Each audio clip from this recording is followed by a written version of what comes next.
People versus Annie Oglesby.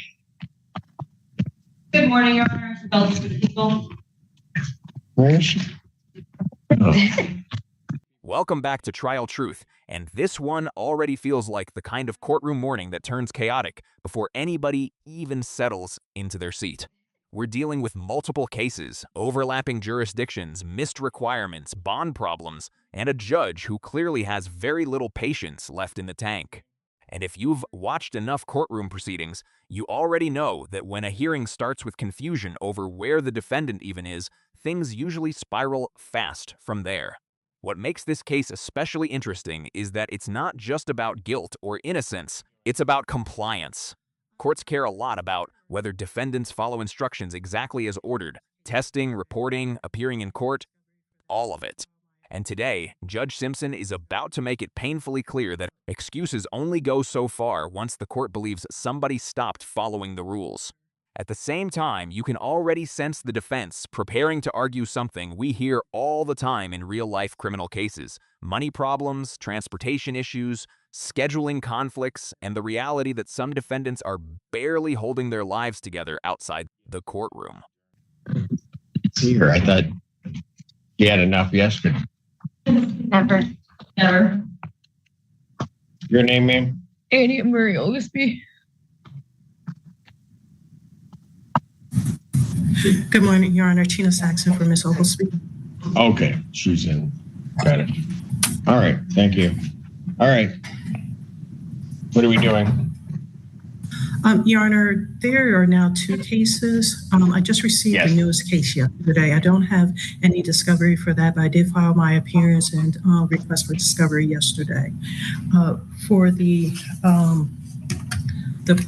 first case on this matter, I'm going to ask for an adjournment because there's an overlap between the two cases. It looks like it's coming out of two different jurisdictions, but for the same offense. So I'm asking for an adjournment so that we can track these together if the court is in agreement with that.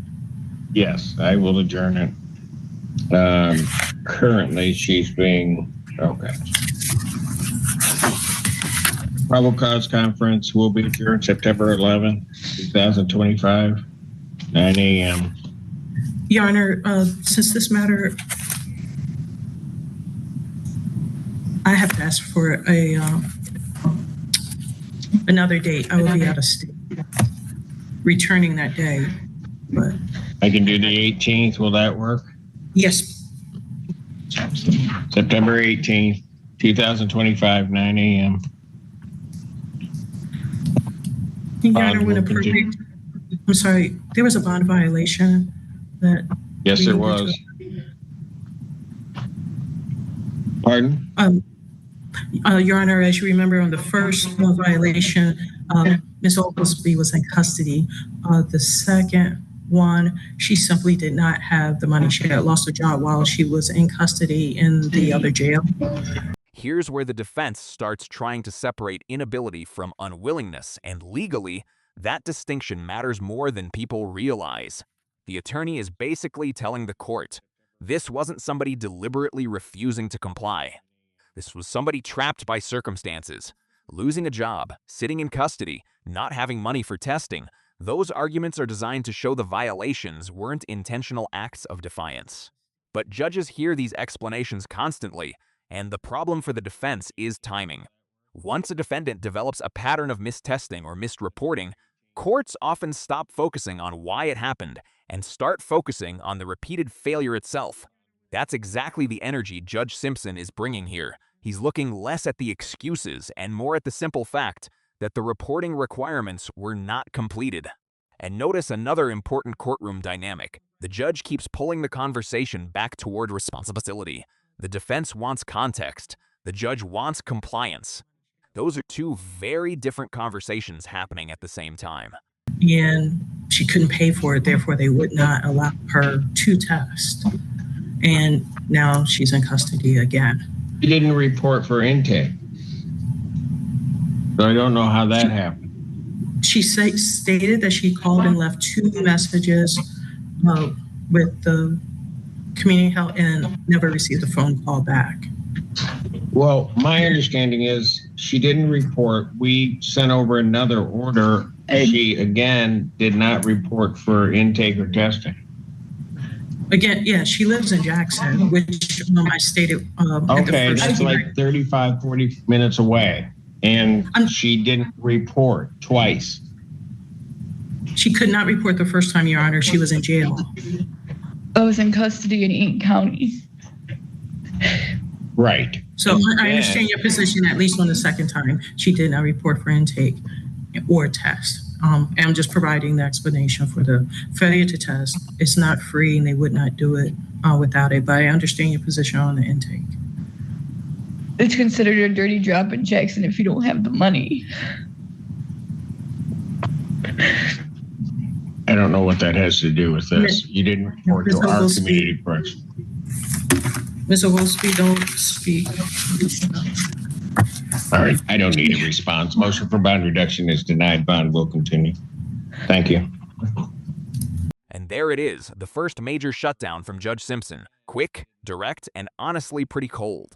The defense was still trying to explain the circumstances, but the judge completely cuts off further argument and denies the bond reduction immediately.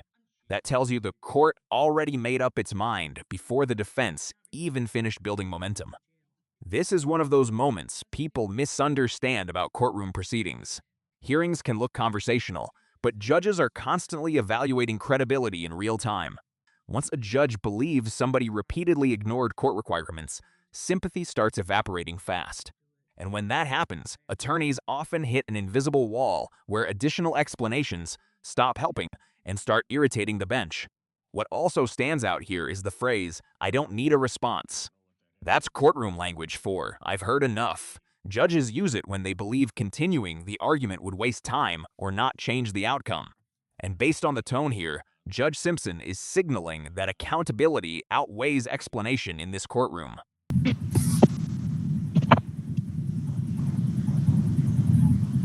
Versus Randall Jolly. Maybe for the people here.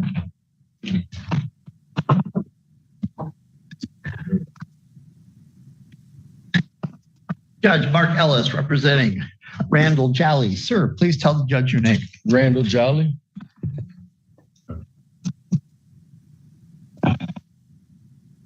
Your Honor, this is a PCC. We're requesting an adjournment of that, but as the court is reviewing, we have a bond violation. Yes. May I address the bond violation? Your Yes, Honor? please. Your Honor, I was not the lawyer on the record at the time that the arraignment was happening, so I wasn't there, didn't know about it. I did review it this morning. The bond document in the file does not order my client to be subjected to testing. It tells him don't do drugs. Now, I don't plan to use that. Well, but counsel, go ahead. You can. I don't plan to use that as as my want, but he's. Go ahead. Not a problem. Judge, the problem is really the past and going forward. He tested positive for a drug which is a opioid inhibitor. That, of course, is a drug you cannot get and you cannot take if you are taking opioids because the combination of the two is likely to kill you. He has a prescription for that. So the funny sounding buprenorphine. Yes, he has a prescription for that. He today can pull out of his pocket a copy of his pill bottle showing his prescription. Oh, he told me I was grabbing it out. So, Judge, I have that available to the court. He's on Suboxone. He is. Okay. Yes, Judge. Shh. No. But you're saying he didn't know that he had to test? This exchange right here is a perfect example of a defense attorney trying to carefully redirect the narrative before the judge fully locks onto the violation itself. Counsel knows the situation looks bad, positive drug tests, missed testing dates, suspicious lab concerns, but he's trying to narrow the focus toward logistics and misunderstanding rather than intentional misconduct. And honestly, you can hear how strategic the attorney is being. He immediately pivots toward Randall's employment at Ford Motor Company, his long work hours, his commute, and the timing conflict with the testing facility. Why? Because stable employment is one of the strongest credibility points a defense attorney can present during a bond discussion. Judges generally like seeing defendants employed, especially full-time workers supporting families. It signals structure, routine, and responsibility. But there's still a huge problem hanging over all of this: the drug history itself. The court already heard about amphetamines, THC, abnormal creatinine levels, and missed tests. So even though the lawyer is presenting a sympathetic explanation, Judge Simpson is still evaluating whether these are genuine obstacles or simply convenient excuses after violations already occurred. No.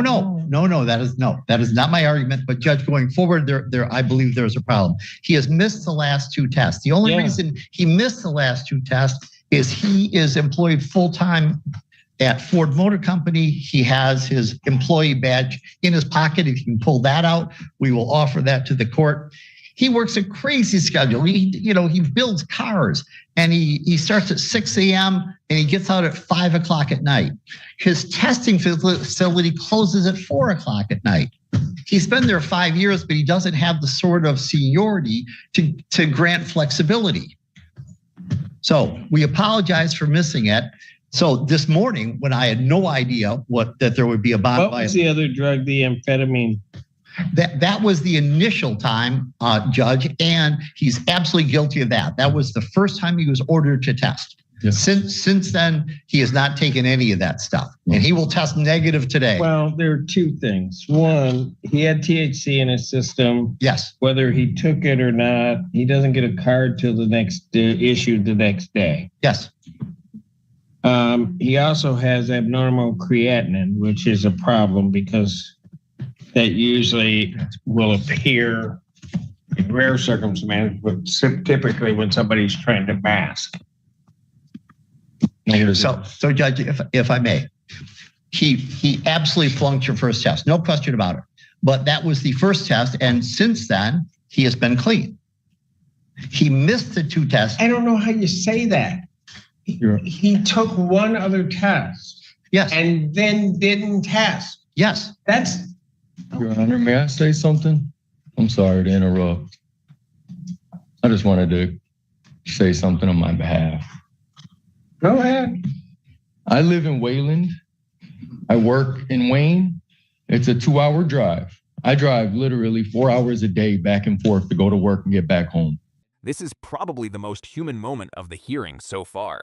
Randall finally speaks directly, and suddenly the case stops sounding like paperwork violations and starts sounding like somebody drowning under real-life pressure. 4 hours of driving every day, long factory shifts, fear of losing employment, supporting children. Those details matter emotionally, especially to viewers watching this unfold. But here's the brutal reality of criminal court. Sympathy does not automatically erase non-compliance. Judges hear heartbreaking situations every single day, and they still expect defendants to follow court orders. That's why Randall's explanation is powerful emotionally but risky legally. He's essentially admitting the tests were missed while arguing the circumstances made compliance nearly impossible. And honestly, this is where viewers split hard. Some people will hear this and think the guy is trying his best. Others will hear repeated mistesting and think the court gave instructions and he ignored them. That tension is exactly why hearings like this become so compelling online. Another thing worth noticing is how calm Randall stays while explaining himself. He's not combative. He's not yelling. He's trying to sound reasonable and overwhelmed rather than defensive. That can help with credibility, but only if the judge believes the explanations are proactive rather than reactive. I work till 5 o'clock. I called my probation officer. I want to test. It's not that I'm trying to get away from testing. It's impossible when it's at a time I can't get there. And I don't want to lose my job because that's some benefits for the kids. I mean, it's a rock in a hard place situation. And I'm just trying to figure out the best way to move forward without losing. Did you talk to your attorney about testing closer to where you are? No, Judge. I had no idea there was a problem. But I will say this. When I found out this morning there was a problem, I called testing facilities, and I found places that have more relaxed hours. They also charge $130 to $150 for a test. At the moment, your court's charging them $12. And I mean, that is. I don't mind paying the money. And it's the facility closed at 4. I just get off at 5. I have no issue testing, Your Honor. I really don't. Well, when I look at this, you sit up here telling me you don't have an issue testing. I've got 2 missed tests. Correct. I have an issue because of the time, Your Honor. That's it. I'm hands down. It's just because of the time. And I'm not trying to skate. It's hard. It really is hard to get out of my job. It's an assembly line, so they can. I understand how that works. I want to fix this. I do. I really do. Well, and I don't know why somebody's not contacting the court or somebody prior to us getting to this point today. And this is the exact moment Judge Simpson reveals what's really bothering him. It's not just the missed tests. It's the lack of communication before the situation exploded into a courtroom problem. Judges usually expect defendants or attorneys to address issues proactively. If work schedules are impossible, if testing facilities close too early, if transportation is a problem, courts often want to hear about it before violations pile up. From the judge's perspective, waiting until the hearing itself can make explanations sound reactive instead of genuine. That's why you hear the frustration building. Judge Simpson is basically saying, why are we only hearing this now, after multiple missed tests already happened? And then the prosecution adds another layer of concern by bringing up the original arrest involving Adderall pills and amphetamines still appearing in Randall's system a year later. That's huge because now this stops being just a scheduling issue. The court starts viewing it through a public safety lens. Long commutes, possible substance concerns, driving on public roads, suddenly the stakes become much bigger than inconvenience. And when you know you haven't tested. Sorry, Judge. I read the email this morning. I had no idea there was a problem. And it would be one thing if all that was showing up in a system is Suboxone, but that's not everything that's showing up in a system from the initial test. And then I really don't have much for August. I'm sorry, I didn't. I don't have testing for August. I mean, yes, effectively, I don't have it. The whole month. He doesn't test. I want to, Your Honor. I do. I just need a facility that's a little later. I'm just scared to lose my job. It's really, I got my kids. I mean, it's just hard. Judge, had I known, I would have made efforts to try to resolve this before today. I had no idea this was coming up. I just need a little help. Any response from the people? Your Honor, I'm trying to sort it out. My concern stems from the fact that this offense date was July 2nd of 2024, where the defendant was arrested in possession of 56 pills of Adderall, which will show up in his system as amphetamine. And when he was arraigned just this past month, he's given the opportunity to test to show that he was clean, and it shows that a year later he had that amphetamine in his system. Granted, it was right after he was released from custody, but without the ongoing testing, there's really no way to ensure the safety of himself or the public traveling back and forth so much on our roadways. If he's not clean, I have the same concerns that the court does, but can't add anything additional. Anything else? Judge, I wish there was an easy answer. Your Honor. Yeah. If the court allows, he will spend $150 and test at a private clinic. Could have done that before. Yes, absolutely. That's my point. My point is he could have done that before. Yes. There is nothing that prohibits him from doing that.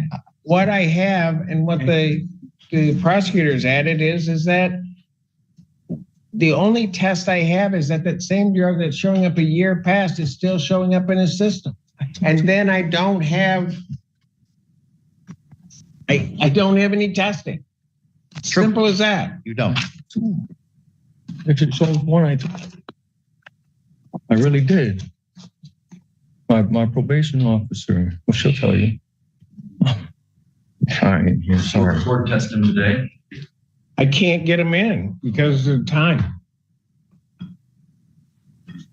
Well, he said by 4:30. Oh, sorry. Sorry,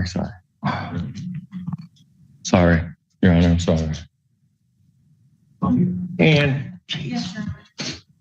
Find out if they can test him right now. If you come back dirty, I won't. I am putting you. I have not taken none, I swear. You know what? You need to be quiet about now. This right here is pressure at maximum intensity. Judge Simpson essentially gives Randall one immediate chance to prove his claims in real time. No delays, no postponements, no comeback next week. The message is crystal clear. Test now, or the court assumes the worst. And you can hear panic start creeping into the courtroom energy immediately after that warning. Randall swears he's clean. The attorney jumps in again trying to clarify the prescription issue. The judge tells people to stop talking. Everybody suddenly sounds tense because they all understand the stakes. A clean test could stabilize the situation. A dirty test could completely destroy the defense's credibility. What's fascinating here is how quickly the courtroom dynamic changes once live testing enters the picture. Up until now, this hearing was mostly arguments and explanations. But a real-time drug test removes debate. Judges love objective evidence because it cuts through emotional storytelling fast. Also, notice Judge Simpson's tone here. It's firm, but not explosive. He's actually giving Randall an opportunity to salvage the situation instead of revoking bond immediately.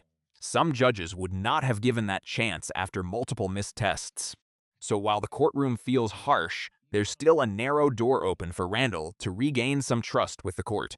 And now everybody waits for the result. That's the moment the entire hearing pivots on. Can you see if they can get him tested? Yeah.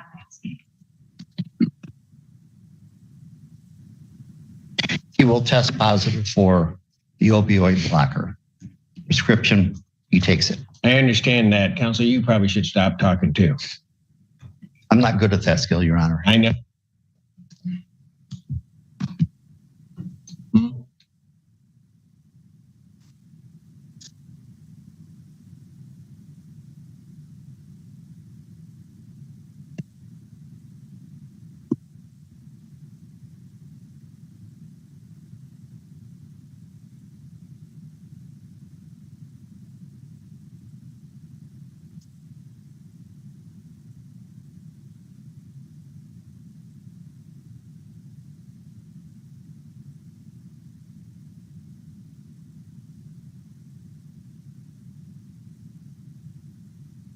No answer yet. You need to go over there, see if you can test. You don't get tested, you're gonna go. So, Your Honor, may he take a sick day and test tomorrow morning first thing?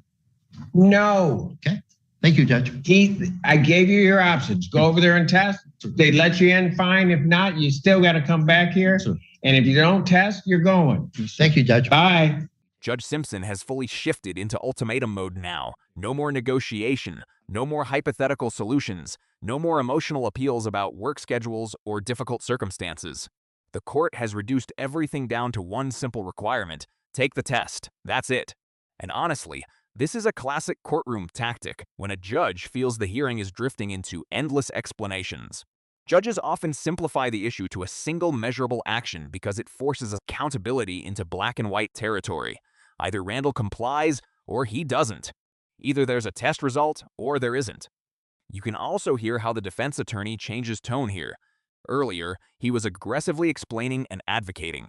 Now he becomes much shorter and more cautious because he realizes the judge's patience is nearly exhausted. Once a judge reaches this stage, pushing too hard can actually hurt the client more than help them. The tension here is incredible because everybody knows the next few minutes could determine whether Randall walks out or gets taken into custody.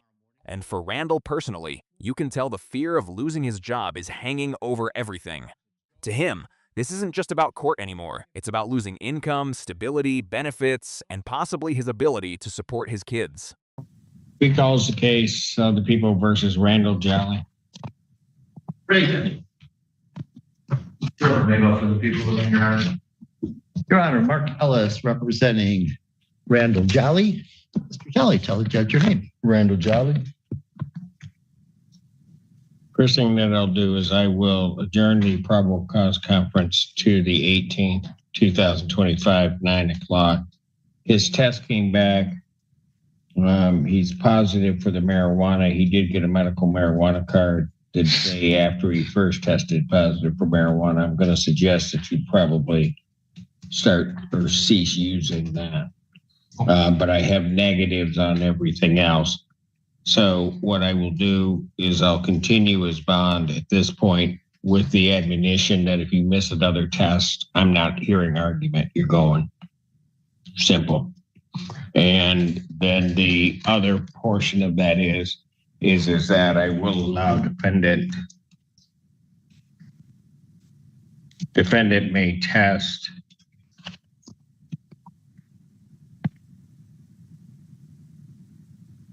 what county is that if you live in? Allegan. Allegan. I'm a Michigan resident. I'm sorry. He may test in Allegan County at an approved facility by the Community Corrections.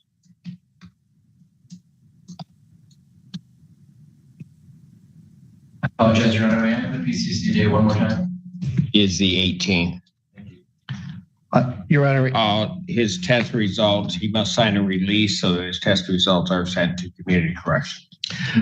Your Honor, if I may, first of all, thank you. I appreciate it. My condolences on this docket of yours today. Judge, in the interim, my client contacted his boss at work. It is possible that he can test at the Ford Motor Company. Evidently, they have those facilities in some way. If that can be arranged, that's good enough. As long as Community Corrections will approve the testing and the manner of testing, I'm not so concerned. But those results must be released to Community Corrections so that they can be reported to the court. So he'll have to execute the necessary releases. I'd be happy to do that. Do we have any idea who I would contact at Community Corrections? I do not. In the end, Randall narrowly avoids disaster.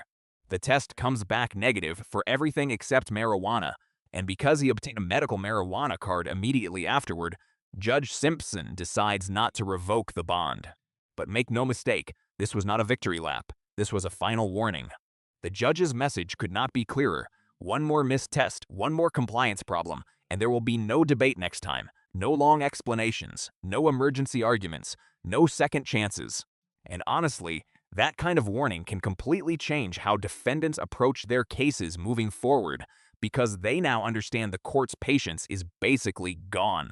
What's interesting is that the hearing actually ends on a surprisingly constructive note.